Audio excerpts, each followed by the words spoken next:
Soybean की फसल में सबसे ज़्यादा नुकसान अगर कोई कर सकता है तो वह है गर्डल बीटल यानी रिंग कटर वाला कीड़ा। यह सोयाबीन की फसल का सबसे बड़ा दुश्मन है। अगर इसका तगड़ा अटैक फसल पर आ जाता है और टाइम रहते इसे नहीं रोक पाते हैं तो यह अकेला 50 से 60% उत्पादन को कम कर सकता है, यानी उत्पादन को डायरेक्ट आधा कर देगा।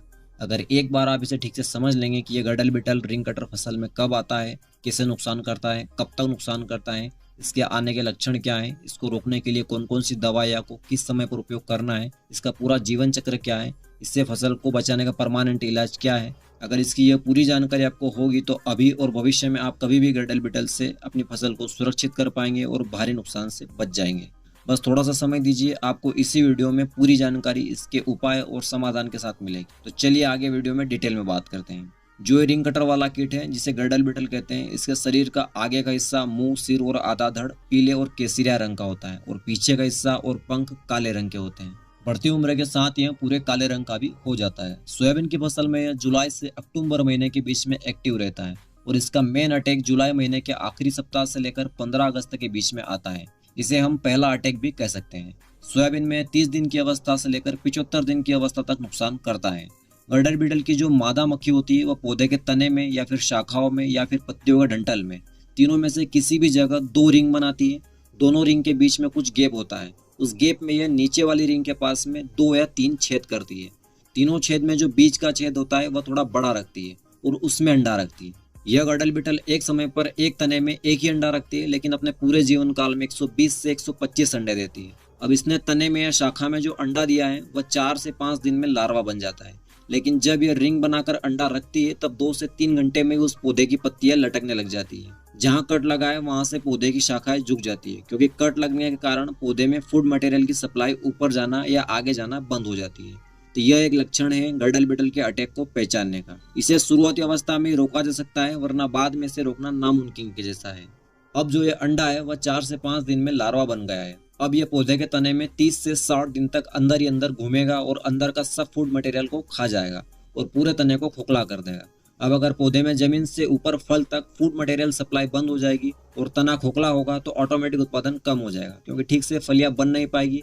और जहां लेट अटैक होगा तब फलियां तो बन जाएगी, लेकिन दाना सही से बन नहीं पाएगा। दाने का साइज छोटा होगा और कलर और चमक सही नहीं होंगे, तो उत्पादन और फसल की कीमत दोनों ही कम होगी। उपाय की बात आगे करेंगे कि इसे कैसे और कब रोकना है, पहले से पूरे जीवन काल को समझ लीजिए।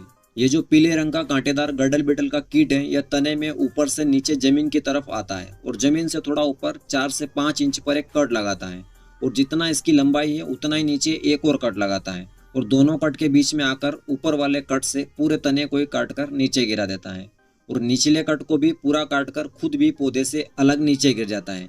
लेकिन तब यह उस तने के छोटे से टुकड़े में बंद रहता है और मिट्टी की दरारों के माध्यम से जमीन में चला जाता है और अगली बारिश तक बेहोशी की अवस्था में उसी तने के बॉक्स में पड़ा रहता है। तब इसकी अवस्था भी चेंज हो जाती है, यह प्यूपा बन चुका होता है और बारिश होते ही यह प्यूपा 8 से 11 दिन के बाद फिर से मक्खी बन जाता है और अंडे देना शुरू। ऐसे इसका जीवन चक्र चलता रहता है। मादा कीट 3 से 5 दिन में अंडे रखती है, उसके 4 से 5 दिन बाद अंडे से ग्रब या लार्वा बनता है और लार्वा 30 से 60 दिन बाद प्यूपा बनता है और प्यूपा से 8 से 11 दिन बाद फिर मादा कीट बन जाता है। अगर यह शुरुआती अवस्था में आएगा तो शाखाओं को काट देगा और पत्तियां मुरझा जाएगी और बीज की अवस्था में आएगा तो तने को खोखला कर देगा, फलियां और दाना सही से नहीं बन पाएंगे और अगर लास्ट तक रहेगा तो आपकी फसल की कटाई से पहले ही कटाई कर देगा, पूरे पौधे को ही काट कर नीचे गिरा देगा। अब उपाय की बात करें तो इसे जितना जल्दी रोक सको उतना अच्छा है। शुरुआती लक्षण दिखते ही, लक्षण नहीं दिखे तब भी फसल की 25 से 35 दिन की अवस्था में जो स्प्रे करते हैं उसमें हम गर्डल बीटल को रोकने के लिए कीटनाशक ले सकते हैं। यहाँ हमें ऐसी कीटनाशक दवाइयाँ लेना है जो गर्डल बीटल के साथ साथ सेमिल पर हरी इल्ली पर भी काम कर दे। अगर शुरुआती अवस्था में कम अटैक है तो वहाँ हम 400 ml प्रति एकड़ के हिसाब से प्रोफेनोफास को ले सकते हैं या फिर 400 ml प्रति एकड़ से क्विनाल्फास 25 EC को ले सकते हैं या फिर क्लोरोफाइरिफास को भी ले सकते हैं। यह सब कम खर्चे में आने वाले कीटनाशक है। चाहे तो आप थायोमेथॉक्साम लिम्बडा का कॉम्बो जो अली का नाम से आता है उसे ले सकते हैं या फिर बीटा साइफ्लुथिन इमिडा का कॉम्बो सोलोमन को ले सकते हैं या फिर इमामेक्टिन बेंजोएट 1.9% EC ले सकते हैं या फिर थाइक्लोप्रिड को ले सकते हैं। यह मीडियम खर्चे के कीटनाशक है और महंगे में फिर क्लोरएंट्रानिलिप्रोल यानी कोराजन या एम्प्लिको को ले सकते हैं। यह सभी दवाइयाँ गर्डल बीटल पर काम करती हैं। गर्डल बीटल पर सबसे बेस्ट क्विनाल्फास, सोलोमन और इमामेक्टिन बेंजोएट के रिजल्ट हैं। यह मीडियम खर्चे में सभी इल्लियों और रस चूसक कीटों के साथ साथ गर्डल बीटल पर भी अच्छा कंट्रोल देते हैं। फसल की अवस्था, कीट का अटैक और बजट के हिसाब से इनमें से कोई भी एक कीटनाशक लेना और कम से कम 2 बार, फूल आने से पहले और कर बनते टाइम अच्छी क्वालिटी के चिपको और पानी की सही मात्रा के साथ स्प्रे कर देना। हमेशा के लिए छुटकारा चाहिए तो हर दूसरे साल गहरी जुताई करें, फसल में शुरू से ही इसे दवाई के माध्यम से कंट्रोल करें तो आगे आने वाले टाइम में धीरे धीरे कम होता जाएगा। दोस्तों, जानकारी अच्छी लगी हो तो वीडियो को लाइक कर दे, चैनल को सब्सक्राइब कर ले। वीडियो को अंत तक देखने के लिए धन्यवाद।